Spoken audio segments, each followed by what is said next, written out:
Oggi è lunedì 15 giugno 2020. Nessun giorno è un giorno qualunque. Ciascun giorno rappresenta qualcosa di speciale per qualcuno. La storia ci insegna che ogni giorno può avere un motivo per essere ricordato. 15 giugno 1844. L'inventore statunitense Charles Goodyear brevetta un metodo da lui scoperto per rendere la gomma più resistente ai solventi e più elastica.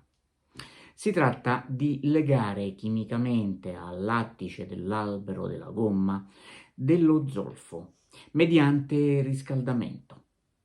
Nasce così il processo di vulcanizzazione. Oggi per vulcanizzazione si intende qualsiasi processo chimico, anche diverso da quello originario inventato da Goodyear, che ottenga risultati analoghi. La vulcanizzazione modifica la conformazione molecolare del polimero che determina aumento di elasticità e resistenza alla trazione. La soppressione di proprietà negative quali l'abrasività e l'appiccicosità, oltre che una maggiore resistenza agli effetti dell'ossigeno atmosferico e a molte sostanze chimiche.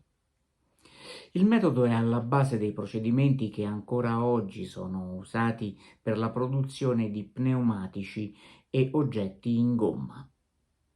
Il procedimento è talmente efficiente che il suo brevetto dà a Goodyear grande fama e notorietà, tanto che ancora oggi c'è la diffusa convinzione che la nota casa produttrice Goodyear Tire and Rubber Company sia stata da lui fondata.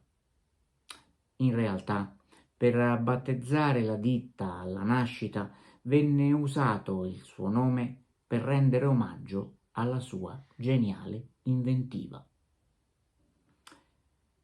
Ogni giorno può lasciare un segno indelebile. Viverlo con lo spirito giusto può renderlo tale.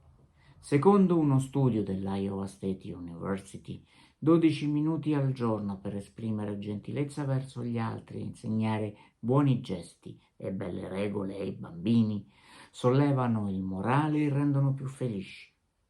Rivolgere un pensiero a chi abbiamo nel cuore o a chi compie gli anni, inviandogli questo minuto di racconto, può essere un'occasione per cominciare bene i nostri 12 minuti di oggi.